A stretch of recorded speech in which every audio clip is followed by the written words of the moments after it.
Welcome back. We are joined by Gilbert Doctorow, a historian and an international affairs analyst, to discuss how the Iran war is impacting Russia. So thank you for coming back on the program. No, it's a pleasure. So there's a lot of discussions about how the Iran war impacts Russia. Some would say that, oh, this is an opportunity for them in terms of the air defenses weaponry being diverted, the international focus being diverted. Others point to energy prices. Those more critical, arguing this is not in its interest, would look towards the instability, the possibility of knocking out Iran. But if you look at it from a different angle, how the Russians view the United States as a negotiator, how Russia looks at the war of attrition, and because some must certainly look towards Iran, thinking perhaps we should have restored our deterrence too. How are you assessing how the Iran war is impacting the discourse within Russia? I agree completely with this second set of impact that you have described. That is to say, it is not the question of whether the Russians will profit from higher oil prices, whether the Europeans will come begging for gas. These are petty things. The real issue is the change in psychology in elites in Moscow. They're shocked out of their skins.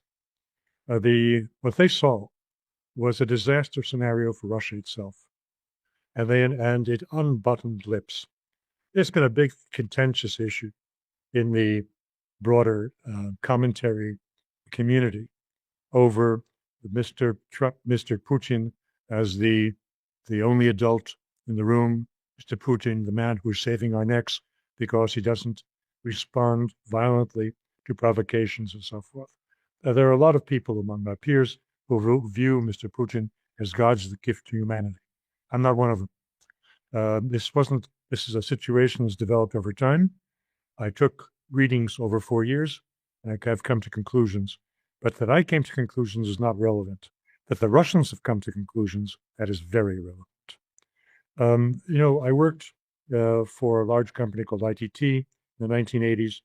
We had factories all over Europe, and my job as a country manager was to meet with their export managers, technical personnel at the factories at these various locations, and to discuss our strategy in the given markets for which I was responsible, which were at that time Yugoslavia and Poland. And I visited Sweden several times a year. They were selling some very interesting, very high technology radio equipment to Yugoslavia, and I was just among the guys. We would take lunches in the lunchroom, not in executive rooms, and we chatted. And everything was fine. They were happy with life. They were happy with their country and so forth. Then Olof Palme was assassinated. And you know what happened? These fellows who thought everything was fine with their country, were saying they finally got the son of a bitch. That is what conformism is all about. And that is the switch that's just changed in Russia. Like the switch of a light on and off. People who have their doubts about the wisdom of the go slowly, negotiate a settlement, keep the Americans separated from the Europeans. That is all the features of Mr. Putin's policy have now had an electric shock because they saw where it's all headed. They saw in what Trump has done to Iran, what Trump can just as easily do to Russia. We all remarked that there was the assassination attempt on Putin going back about a month or so, it's 2 months now, at his Valdai residence. And all of the incoming drones were down. Everybody was happy, and they made light of it. Some people made light of it. But I think when they saw what happened to the Ayatollah, Russians of serious mind stopped making light of it. Mr. Putin is not always in Valdai surrounded by the world's best air defense, nor is he always in the Kremlin. And so if the Americans wanted to do a decapitation strike on Russia with Putin and all of his buddies, they can do it. And that sank in, and Russians got very frightened. And they wondered, what the hell is Mr. Putin doing? When they saw how in 3 days Trump has virtually destroyed the senior leadership, military and civilian, the air defenses, a large part of the critical infrastructure, ports, facilities, and so on. And they asked, what the hell are we doing? Why isn't Putin doing that to Kiev and to Lvov and to Dnipro and to all the other cities where there are command and control and policy-making centers, which Putin, from the start of the special operation, said would be targeted if red lines were crossed. Those red lines were crossed, and they were crisscrossed. And you and I have discussed the three components to deterrence, of which probably the least important is military hardware, and the most important is will and readiness to explain to the adversary your determination to use it. That is what's been missing. And as an example, in the evening with Vladimir Solovyov 2 nights ago, it came up in the panel discussion. The panel discussion was completely against everything that Putin's policies have been. Everything was said except the name Putin that was not raised. But anyone understood, any mature person understood whom they were talking about. And they said, my God, how are we conducting negotiations with Witkoff at the same time that American spy planes are on the coast of the Black Sea, on the Barents Sea coast, and all along our borders? And we know what these are for. They're for preparing a preemptive strike, just like the U.S. has done on Iran. Why don't we shoot them down? Man, we shot down the U-2. Gary Powers was captured. Why don't we shoot these down? I know you're going to object that these are in international waters. So what? So if they're 1 kilometer away from the border, so what? Who's going to be able to say that they didn't cross into Russian territory? Nobody. And what's the United States going to do about it? Nothing. Absolutely nothing. So while the Russians are furious, what is their government doing to protect them? And I think that this loosened lips. I've never heard a program like the one 2 days ago. And I probably won't hear one for a while. Because the next day, the same Solovyov started out with 20-minute soliloquy on our president is tireless working for the nation. He's up until 3 a.m. doing the state's work. He is like a monk. He is like a saint. I won't go on. You got the idea. And he made reference to the Eslicker-in-chief, the journalist Zarubin, who has a program called Moscow, Kremlin, Putin, which has been going on for maybe 5 years and is the most despicable exercise in cult of personality. And here Solovyov was suddenly praising him. Oh, our wonderful journalist. Of course, it's a protege Zarubin is a protege of both Kislyak and Solovyov. And the program is awful. It heads Russia in the absolutely wrong direction. Anyway, this all came out the day before. Criticism that yesterday they were licking Putin's toes. So what's going on? A war is going on in and around the Kremlin. And we had the first tip-off, and you and I discussed this back, I think, in December, November, when Sergei Ryabkov, the Deputy Minister of Foreign Affairs, had a very stealthy look on his face when he was giving an interview in which he said that the spirit of Anchorage had exhausted itself, that further negotiations were not useful, and that the war would be solved on the battlefield. He was immediately reprimanded. I think it was Peskov came out with some remarks. A little bit later, Lavrov, his boss, the minister, came out with critical remarks.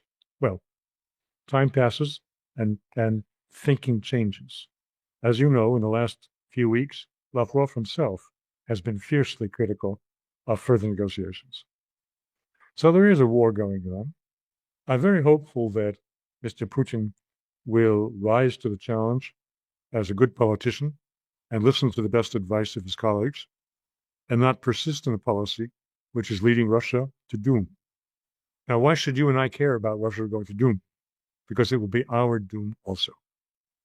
If Russia fails to exercise its deterrence, Mr. One way or another, Mr. Putin will not be in office forever.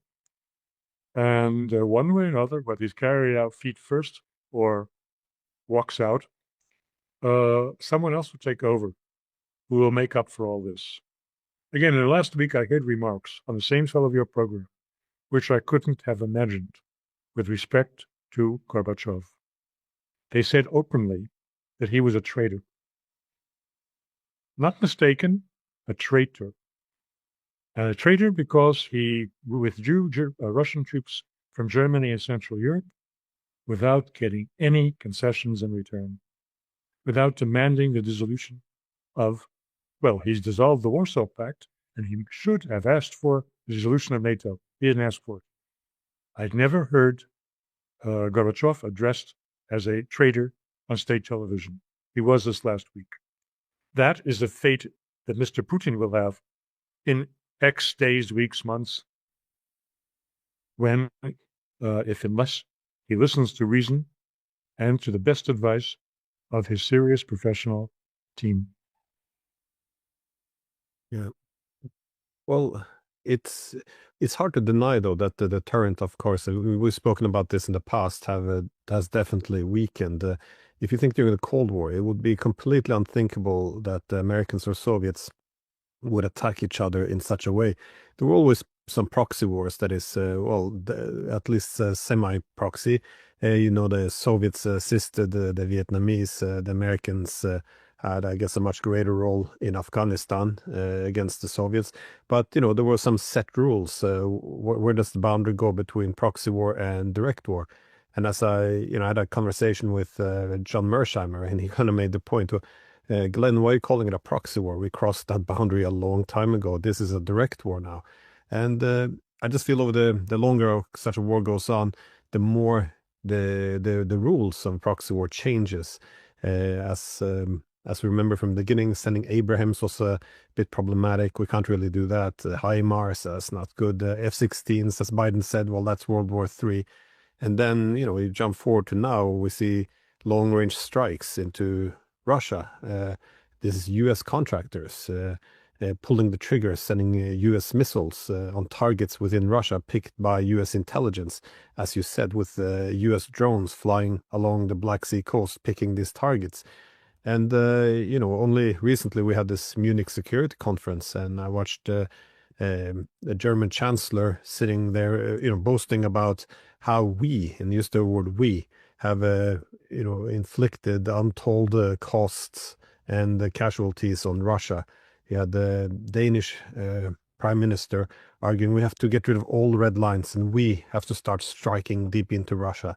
This is rhetoric of war, and they justify themselves based on these moral arguments that, well, it's justified this and that, but in the real world, this what they're doing is essentially eroding even more of Russia's deterrence. You can openly not just attack them, but then rub it in their face as well, saying we have to hit even harder.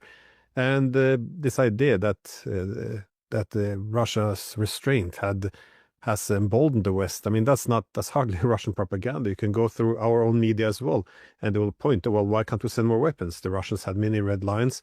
They never do anything anyway. So restraint definitely is interpreted as weakness, and that's very bad for our side as well, because at some point the Russians will have to do what the Iranians did. People were so surprised by the Iranians. Why are they striking all the American bases? Well, you can't just have the Americans bomb them every 6 months. If they don't succeed in regime change, well, we'll just put a pin in it, give it a break. We'll come back in 6 months and have another go.